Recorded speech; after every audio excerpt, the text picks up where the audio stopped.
지난주에 이제 제가 이야기했어요. 광야의 40년은 간단하게 이야기하면 광야의 40년 이스라엘 백성들은 뭐다? 하나님의 인도하심이다 이런 얘기예요. 광야의 40년은 하나님의 인도하심이에요. 쉽게 갈 수 있었지만 가나안에 쉽게 이집트 쪽에서 쉽게 애굽에서 지금 오늘날 이집트에서 쉽게 가나안을 이스라엘을 갈 수 있었어요. 그런데 그들을 40년 광야로 인도하셨다라고 하는 거죠. 이게 결국은 하나님께서 하셨다라고 하는 거예요. 그리고 지난주에 이제 이런 이스라엘 백성에게 만나는 무엇이었나 얘기죠. 만나. 이스라엘 백성에게 만나가 무엇이었느냐라고 하는 거예요.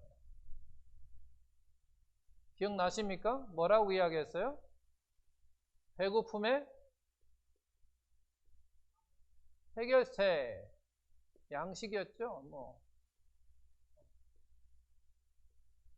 배고픔의 해결책이었어요. 이스라엘 백성들에게 만나라고 하는 것은 배고픔의 해결책이었어요. 왜냐하면 매일 주셨으니까, 오늘도 주시고 내일도 주시고 모레도 주시고 계속 주셨으니까 그들의 배고픔의 해결책이었다라고 하는데, 근데 이것만 우리가 안다고 한다면 하나님을 제대로 아는 게 아니에요. 이건 누구나 볼 수 있는 부분이에요. 그러면 이와 같은 누구나 볼 수 있는 부분은 하나님께서는 말씀을 비밀로 해놨기 때문에 누구나 볼 수 있는 것은 그는 하나님을 안다고 볼 수 없는 거예요. 그렇기 때문에 이게 중요한 게 아니라고 하는 거죠. 그래서 제가 이야기해서 그 다음에가 이제 뭐였냐면 이스라엘 백성들의 죄성을 드러내는 거예요. 그러니까 그들의 율법, 하나님께서 주시는 율법을 너희를 준행하지 않아, 준행하지 아니하나 내가 너희를 시험하겠다 그런 얘기예요.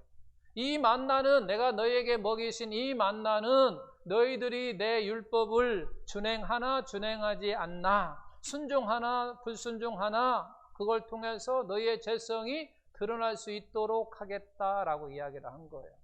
그러니까 순종하나 불순종하나, 준행하나 준행하지 않나 이 만나를 통해서 내가 너희를 시험하겠다. 그래서 만나를 주신 거다라고 하는 얘기예요. 그리고 두 번째는 뭐였냐면 내가 이 만나를 통해서 내가 누구인지, 하나님이 누구인지를 너희에게 알려주겠다는 거예요. 너희에게 알려주겠다. 만나를 통해서 너희들에게 내가 누구인지, 하나님이 누구인지를 알려주겠다. 그 누구인지를 알려줌으로 인해서 이스라엘 백성들이 누구인가를 알게 되는 거예요. 그러니까 하나님을 알므로 인해서 이스라엘 백성이 누구인지를 아는 거예요. 즉 하나님이 누구인지를 알면 알수록 나라고 하는 존재가 누구인지를 알게 되는 거예요. 그러니까 나라고 하는 사람을 알려고 한다면 누구를 알아야 되냐면 하나님을 알아야 돼요. 우리는 보통 나를 알려고 하면은 친구를 찾아가서 내가 어떤 사람이냐고 진짜 성품이냐고 우리는 그게 아니라 나를 진정 알려고 하면 하나님이 누구신가를 알아야 된다고 하는 거죠. 그리고 세 번째는 뭐였냐? 이스라엘 백성들을 연단했다는 얘기예요. 연단했어. 무엇으로? 이 만나를 가지고 이스라엘 백성들을 연단했어요. 뭐 하려고? 그들을 순종하는 이스라엘 백성으로 만들기 위해서 만나를 가지고 그들에게 연단을 시킨 거예요. 시험했다는 얘기예요. 시험, 연단했다는, 계속해서 연단시킨 거죠. 오늘도 내일도 모레도 계속해서 연단시킨 거예요. 그래서 순종이라고 하는 건 뭐냐라고 이야기할 때 뭐라고 기억나시는 분 있습니까? 광야에서의 순종은 자기 힘으로 살지 않고 자기 힘으로 사는 것이 아니라 하나님을 바라보고 의지하는, 이것이 진정한 순종임을 가르치기 위한 것이다 라고 한 거예요.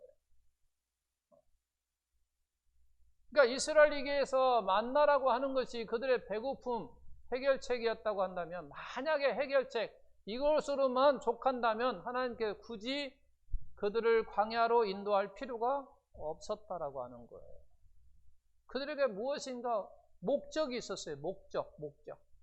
그러니까 우리에게도 오늘날 광야를 주시는 이유, 나에게 어떤 고난을 주시는 이유, 나에게 무언가 주시는 이유가 하나님의 목적이 있다는 얘기예요. 목적.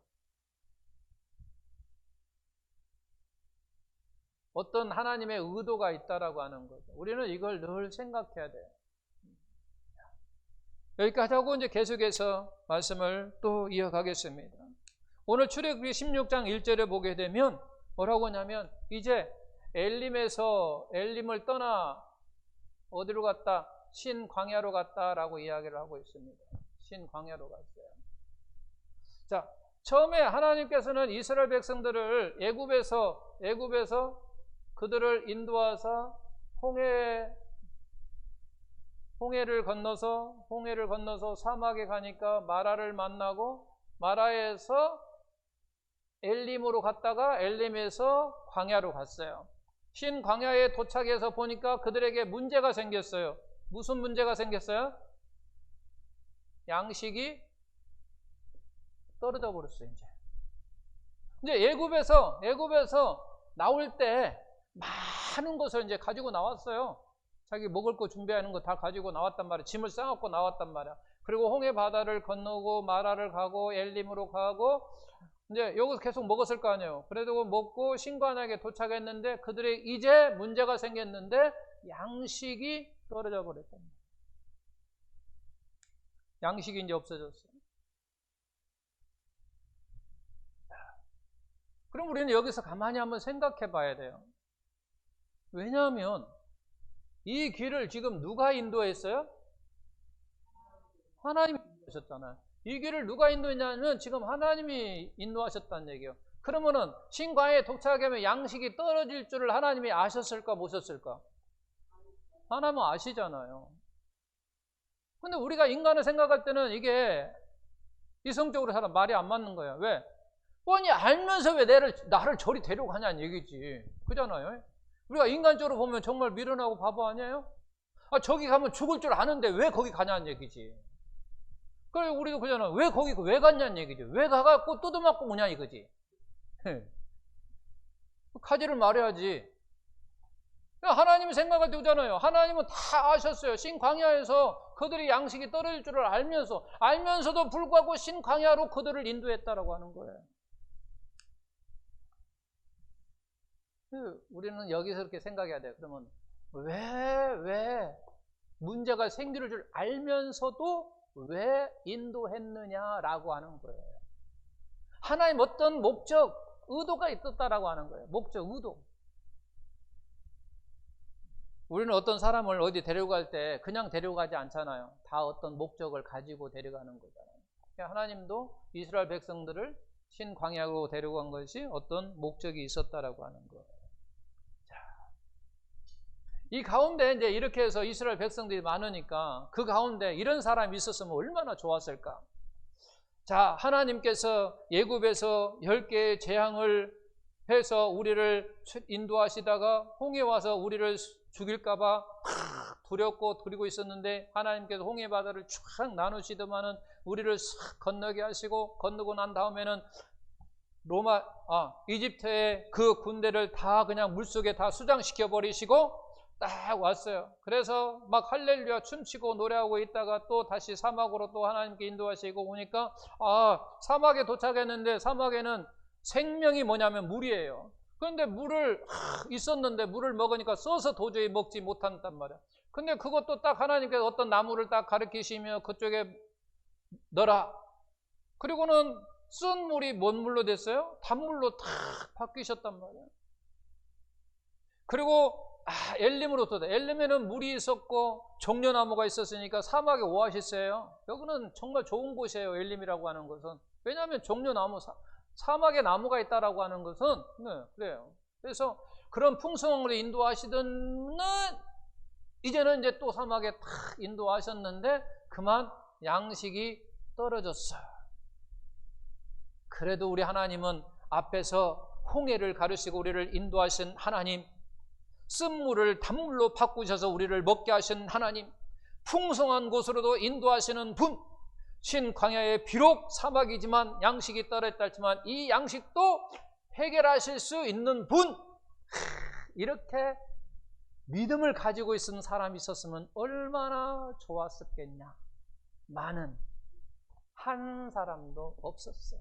최소 이런 사람이 없었어요. 우리도 한번 생각해 봐야 돼요.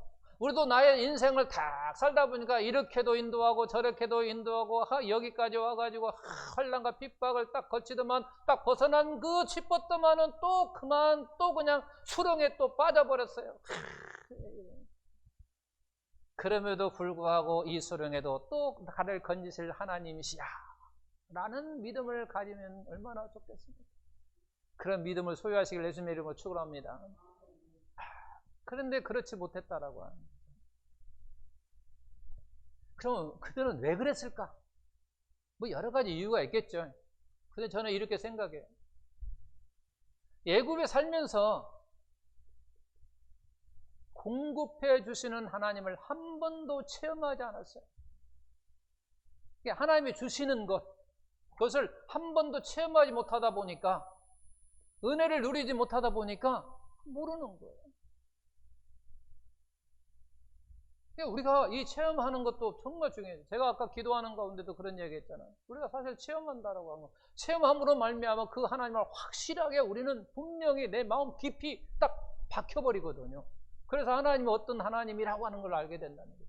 그런데 이스라엘 백성들은 애굽에 살면서 공급해 주시는 하나님, 이렇게 모든 것을 해결해 주시는 하나님을 경험하지 체험하지 못하다 보니까 결국은 그와 같은 믿음이 그들에게는 없었다라고 하는 거죠.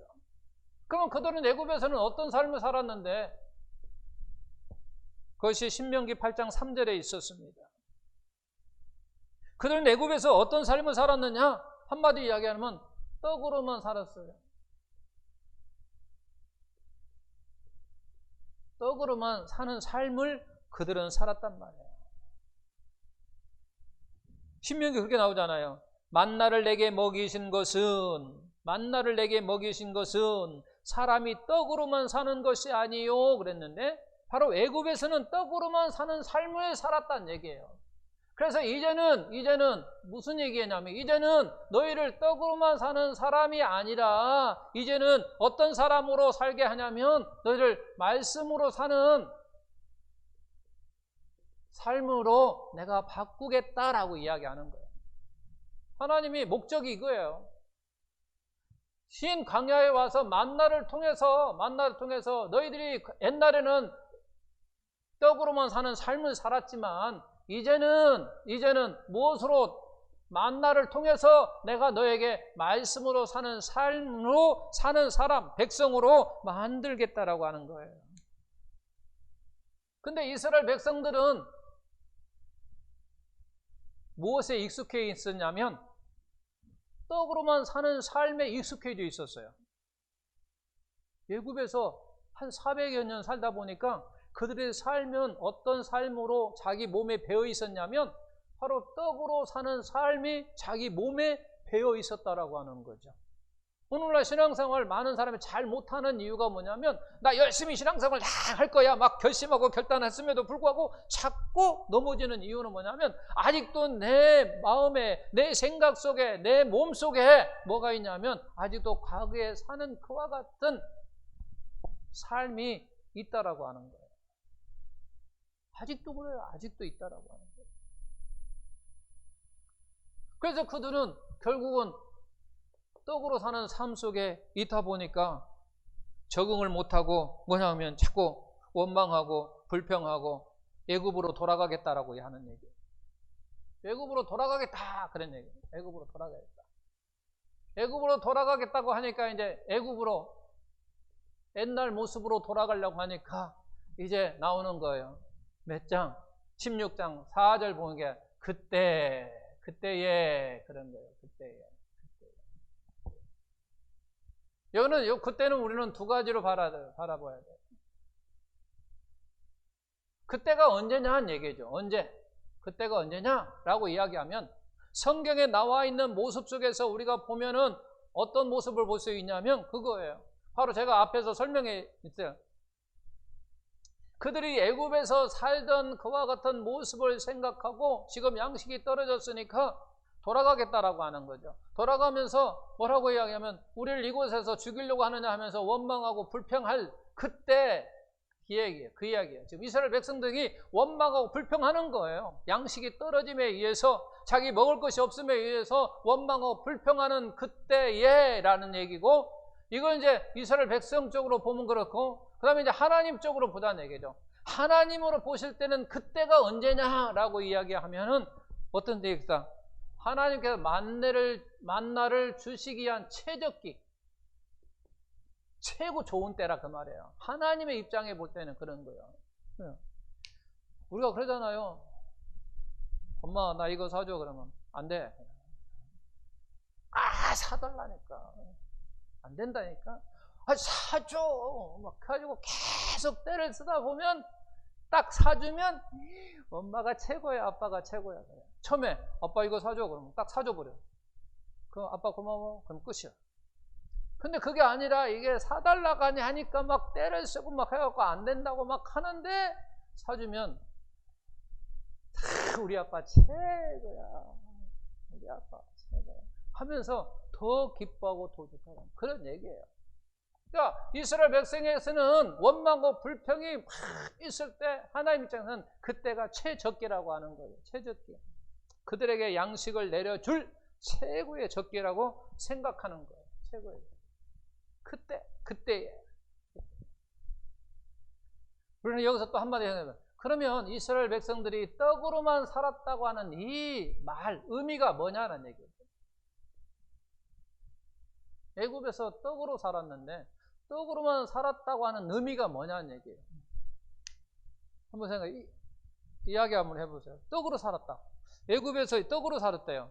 그럼 뭐를 떡으로 살았다는 얘기를 지금 하는 건가? 떡으로 살았대요. 이스라엘 백성이 떡으로 살았대요.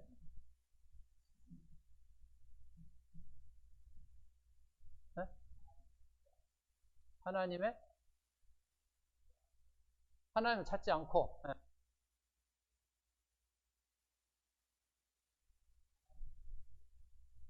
하나님을 모르고 살았다. 또 우리 승리 선생님이 정확한 답이에요. 자기 힘으로 사는 거. 자기 힘으로 사는 거. 자기 힘으로 사는 거. 자기 노력으로 사는 거. 자기 능력으로 사는 거. 자기 힘으로 사는 거예요. 자기 힘으로. 그러면 이제는 반대로 그러면 만나는 어떤 의미를 가지고 있을까?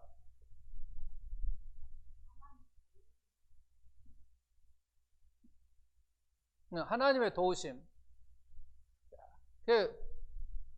자기 힘으로 살지 않는, 그리고 하나님께 그냥 주시는 것을 받아 먹는 것. 만나의 의미는 바로 이런 의미가 있다는 거예요. 여기서 보면 그런 거예요. 떡으로 산다, 만나로 산다 라고 이야기할 때, 떡으로 산다, 만나로 할 때 떡이 자기 힘으로 사는 것이라면 만나는 자기 힘으로 사는 것이 아니라 그냥 하나님께 주시는 것을 먹는 거다라고 이야기할 수 있다라고 하는 거예요. 그걸 우리는 보통 그냥 보편적으로 뭐라고요? 은혜의 삶이다 그렇게 이야기를 하잖아요. 우리는 보통 은혜의 삶이라고 이야기를 하는 거죠. 보통 그렇게 이야기를 한다는 얘기죠. 그러니까 떡으로 산다는 얘기는 결국은 자기 힘으로 산다는 얘기예요. 자기 노력으로 산다는 얘기예요. 자기 노력으로 산다. 자, 그래서 가만히 생각하면 애굽에서의 이스라엘 백성들의 삶은 어떤 삶이었냐면 애굽의 고난, 그 다음에 광야의 고난. 제가 전한번에 이야기할 때는 차이가 난다고 그랬어요. 어떤 차이가 난다고 이야기했나요? 기억하시는 분? 말씀이 애굽에서의 그들의 고난의 삶은 뭐냐면 말씀이 없는 고난이었다라고 하는 거죠. 근데 광야의 고난은 말씀이 있었다라고 하는 거죠. 그죠? 광야에서는 자, 근데 이건데 다시 또 나가서 애굽의 고난이라고 하는 것은 또 이렇게 설명할 수 있어요. 이제 여기에서 보게 되면 떡을 뭐 하기 위한, 얻기 위한 고난이었어요. 자기 힘으로 살려고 하니까 떡을 어디 하면 돼? 그러다 보니까 그들은 뭔 살이를 했어요? 종살이를 한 거예요. 종살이 한 이유가 뭐냐면 이 떡을 얻기 위해서 그랬어요. 떡을 위해서. 떡을 얻기 위해서 자기 힘으로 자기가 노력하였단 말이야. 이게 결국은 자기 뭐냐면 수고로움이란 얘기예요. 자기 수고로움으로 떡을 얻어야만 했다는 얘기예요. 그래서 그 애들은 그게 고난이요. 그게 고통이었고 떡을 얻기 위해서. 우리도 마찬가지예요. 오늘 세상에 살아가는 것도 떡을 얻기 위해서 고난하잖아요. 고생하잖아요. 그 자식을 잘 키우겠다 하는 그것도 결국은 그러잖아요. 자기의 무엇인가에 있다라고 하는 거예요. 자기 수로움을 했다.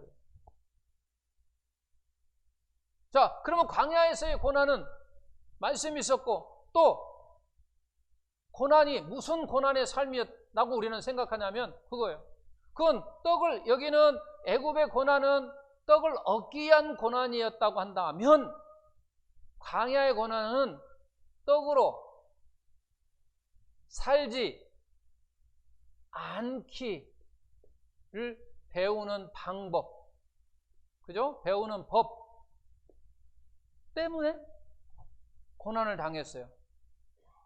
그러니까 떡을 의지하지 않은 거예요. 떡을 의지하지 않는 그와 같은 법을 배우는데 고난이 있었다라고 하는 거예요. 왜? 하나님의 그 고난을 통해서 지금 배우게 하는 거예요.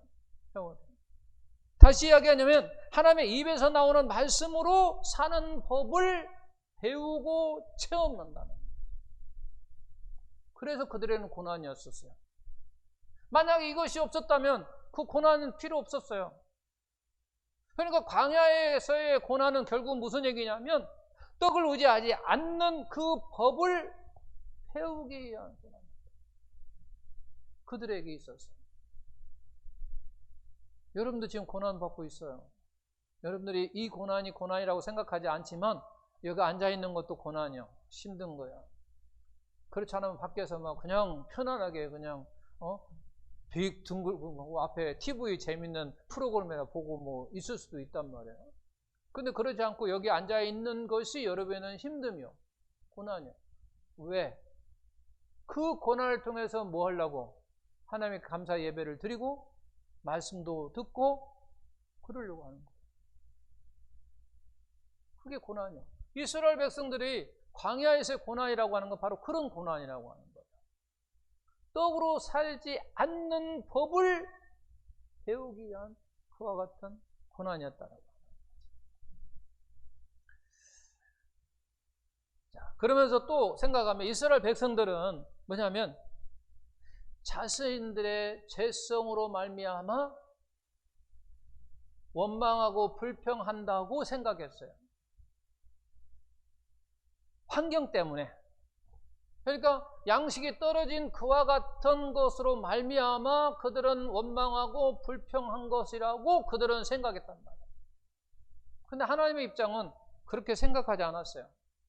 하나님은. 그러니까 하나님은 그렇게 생각 안 했기 때문에 이 만나를 통해서 그들에게 무엇인가를 깨닫게 또 하는 목적이 있었다고 하는 거죠. 그게 뭐냐면 바로 그거예요. 우리 인간이 얼마나 문제가 많은가, 많은 사람인가, 이 얼마나 많은 사람인가, 인간이 문제가 얼마나 많은 사람인가를 깨우치고 싶은 거예요. 알려주고 싶었어요. 이스라엘 백성에게. 이게 결국은 만나라고 하는 것이 앞에서 이야기할 때 하나님이 누구인지를 알게 하려고 하는 거거든요. 그러므로 말미암아 이스라엘 백성이 누구인지를 알게 하는 거예요. 그러니까 하나님을 알게 함으로 말미암아 이스라엘 백성들이 누구인지를 알게 되는데 이스라엘 백성들이 말하는 그와 같은 원망과 불평하는 그러한 걸 통해서 너희가 지금 원망하고 불평하는 것이 환경 때문이 아니라 무엇 때문에? 너희의 죄성 때문에 그런다고 하는 것을 알려고 싶었던 거예요. 이 죄성이라고 하는 거. 이게 만나를 통해서 너희가 죄성을 가지고 있기 때문에 환경에 어떤 조건에 여건에 불만하고 원망한다라고 하는 거죠. 우리가 간단히 생각해 보죠. 어떤 사람은 고난이 찾아와도요, 두 가지 형태가 나타나죠. 감사하는 사람과 그렇지 않은 사람이에요. 어떤 사람은 좋은 풍성함 속에 있다 할지라도 어떤 사람은 감사하지 않아요. 풍성한 상황에서 어떤 사람은 또 감사합니다. 자, 풍성한 가운데 우리가 감사해야만 되는데 감사하지 않는 사람도 많아요. 우리가 고난 가운데 우리가 당연한 생각은 감사하지 않는 것이 당연한 건데 감사하는 사람이 있다라고 하는 거예요. 그러니까 결국은 이게 환경 때문이냐? 그렇지 않다라고 하는 거죠. 결국은 하나님을 얼마나 잘 아느냐 모르느냐에 따라서 감사가 나오는 것이지 환경 때문에 그런 게 아니란 말이에요. 여기도 마찬가지인 거예요. 여기도 이스라엘 백성들이 지금 양식이 없다고 해가지고 지금 원망하고 불평하는데 그것이 아니라 하나님은 너의 죄성 때문에 그런 거야. 네가 진정 나를 안다면 그렇지 않다라고 하는 거죠. 이스라엘 백성이 너희가 진정 나를 안다면 앞에서도 한번 생각해 보면 홍해바다를 바르시는 그 하나님이야. 쓴물도 단물로 바꿔서 너희에게 먹이신 분이야. 반석에 물을 내서 너희를 먹게 하신 분이야. 너를 풍성한 엘림으로도 인도하실 수 있는 분, 동시에 신광야에서 너희에게 무엇인가 해결할 수 있는 분이라고 하는 분을 하나님을 안다면 원망과 불평이 없다라고 하는 거예요. 그러니까 결국은 원망과 불평이 어디에서 나왔느냐라고 이야기할 때 너희와 환경과 어떤 여건, 조건이 나온 게 아니라 너희 마음속에 있는 죄성이기 때문에 바로 그렇다고 하는 것을 하나님께서 그들에게 알려주고 싶었다라고 하는 거예요. 근데 이스라엘 백성은 그걸 몰랐다고 하는 거예요. 그래서 우리가 배워야 되는 것이 그거예요. 하나님을 아는데, 하나님을 알아가는데, 하나님을 더 깊이 가는데. 이스라엘 백성들이 나오는 데는 애굽을 나오는데 하루면 나와요. 마찬가지예요. 우리도 하나님을 믿는데 나 예수님 믿을 거야. 한순간이에요. 그렇다고 해서 여러분이 하나님에 대해서 압니까? 그렇지 않아요. 이스라엘 백성도 마찬가지예요. 애굽에서 하루 만에 나왔지만 여기서 본지만 40여 년 동안 하나님이 그들을 인도하면서 그들에게 가르친 그와 같은 거란 말이에요. 마찬가지로 오늘날 우리가 예수님을 믿겠다고 하는 그 순간 이후로부터 우리도 수없이 하나님을 알고자 하고자 그래서 시간이 필요한 거예요. 하루아침에 우리가 믿음 있는 사람이 되는 게 아니에요. 변화되는 그런 사람이 되는 게 아니란 말이에요. 오랜 세월 동안 그래서 이런 측면에서 볼 때 신앙생활이라는 건 뭐냐라고 이야기할 때 하나님을 알아가는 거다라고 말할 수 있는 거예요. 우리가 신앙생활이 뭐냐라고 묻잖아요. 여러 측면에서 우리가 신앙생활이 뭔가라고 할 때 말할 수 있어요. 근데 이런 측면에서 보게 되면 우리는 하나님을 알아가는 것이 신앙의 본질이라고 하는 거예요. 다른 게 없어요. 그러니까 우리는 하나님을 알아야 된다라고 하는 거죠. 근데 이스라엘 백성들은 하나님을 제대로 알지 못했다라고 하는 거예요. 우리가 출애굽기 16장 11절 12절 보면 끝에 보면 내가 여호와 너희 하나님인 줄을 알리라 알려주겠다라고 하는 거예요. 그런데 이스라엘 백성들은 하나님을 제대로 알지 못했다라고 하는 거죠. 하나님을 제대로 알지 못했어요. 신약에서도 마찬가지예요. 신약에서도 요한복음 6장에 보게 되면 우리가 잘 아는 것처럼 예수님께서 오병이의 역사를 기적을 베푸시는 말씀이에요. 어린 아이의 도시락 하나 그 속에 들은 것은 달랑 보리떡 5개와 물고기 2마리 가지고 몇 명을 먹이셨어요? 5,000명을 먹이셨어요. 5,000명을 먹이셨어요.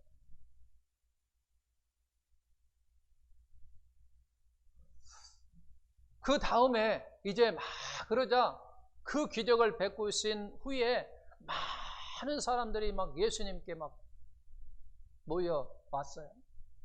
그때 예수님께 하신 말씀이 있어요.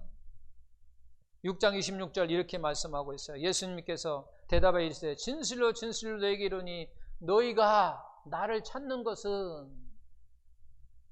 만나를 먹이신 것은, 너희가 나를 찾는 것은, 그 다음에 뭐라고 했냐면 표적을 본 까닭이 아니요, 그 다음에 떡을 먹고 배부른 까닭이다. 그러면 내가 너희들이 나를 찾아온 것은 표적을 봄이 아니라 배고픔의 해결책으로 예수님을 보시고 왕으로 삼으려고 하고 그를 따라왔다라고 하는 거예요.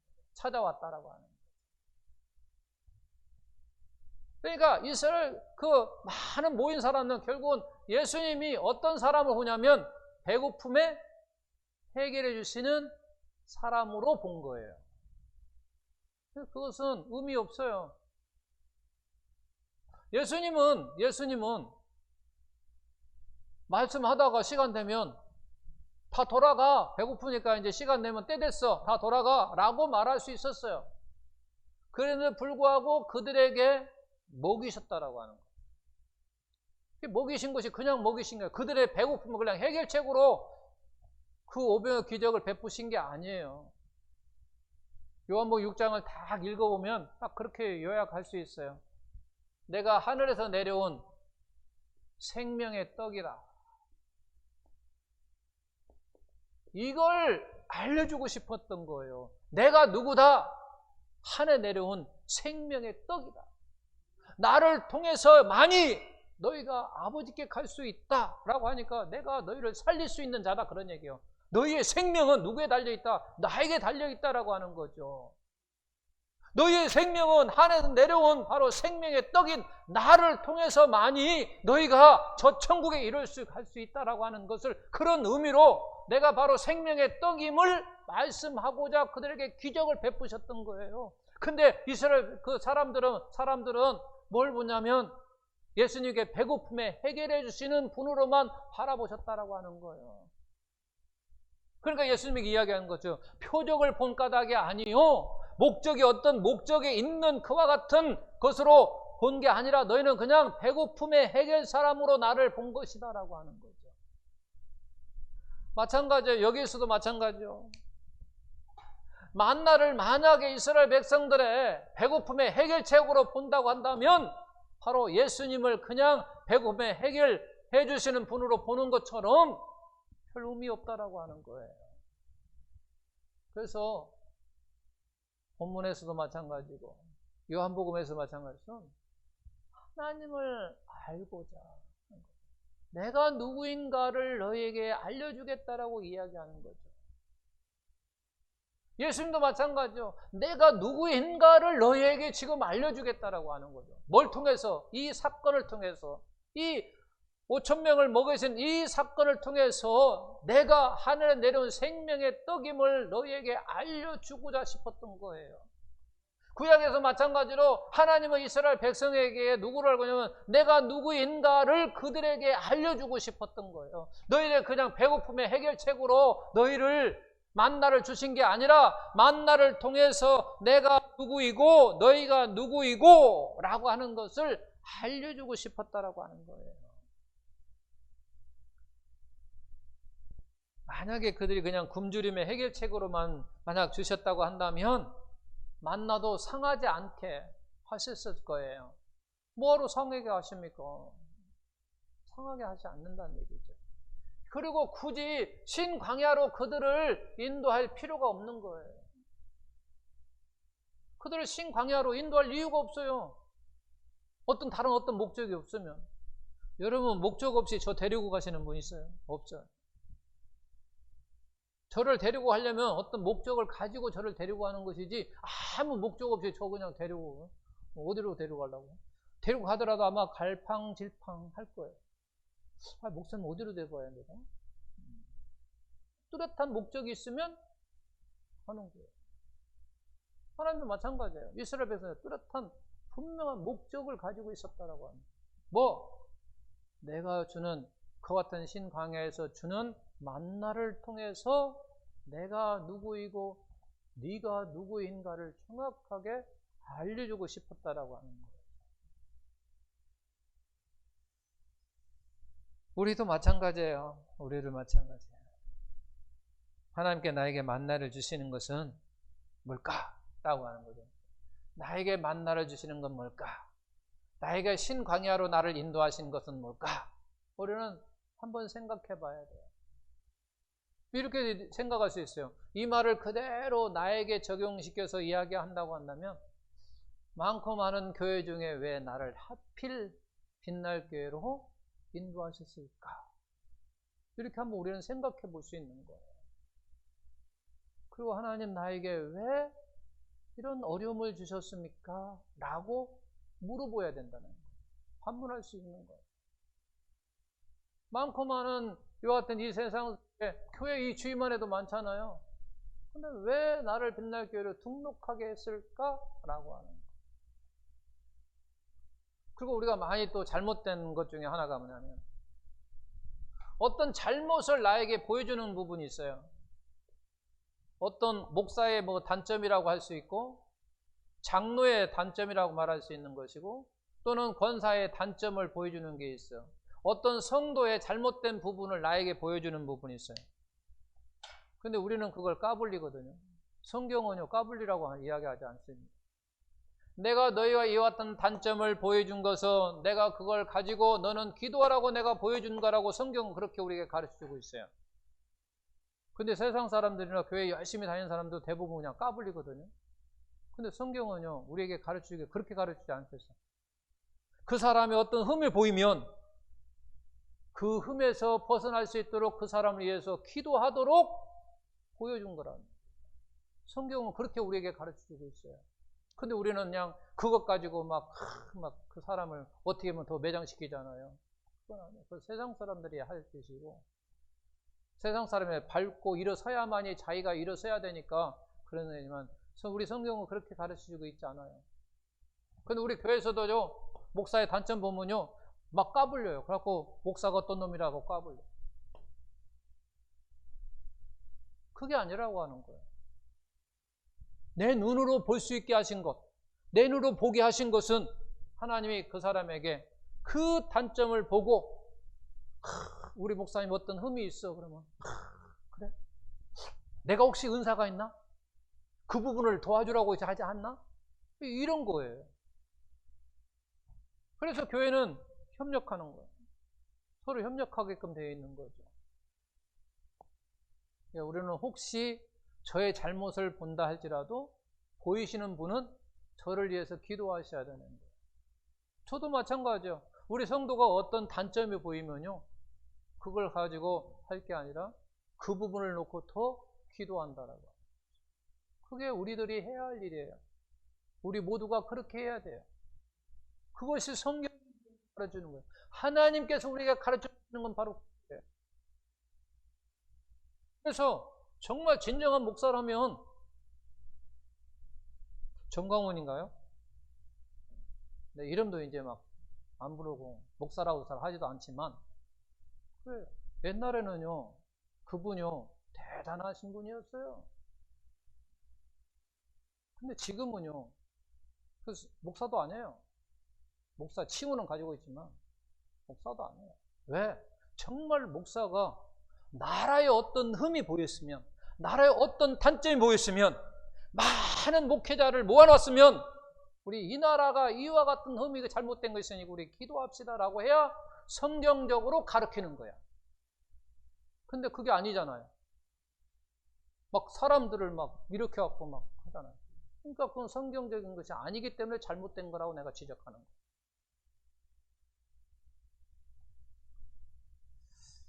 그래서 우리는 한번 이런 말씀을 통해서 하나님의 나는 왜 많고 많은 교회 중에 옛날 교회로 그리고 많은 생사의 어려움 속에 고난이라고 하는 걸 나에게 왜 하나님은 주셨을까?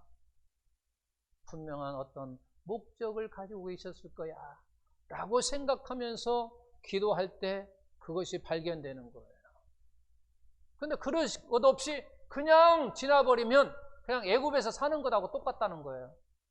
그냥 아무 말씀 없이 그냥 살면 그냥 고난이라고 하는 거예요. 고난이야.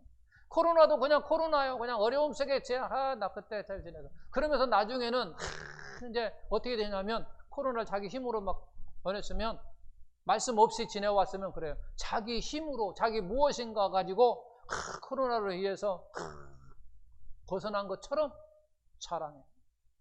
그건 아니에요. 말씀과 함께 탁 하면 무슨 이유 때문에 나는 코로나로 인해서 이번 코로나로 인해서 이와 같은 은혜가 있어서 라고 고백이 되어야 된다는 거죠.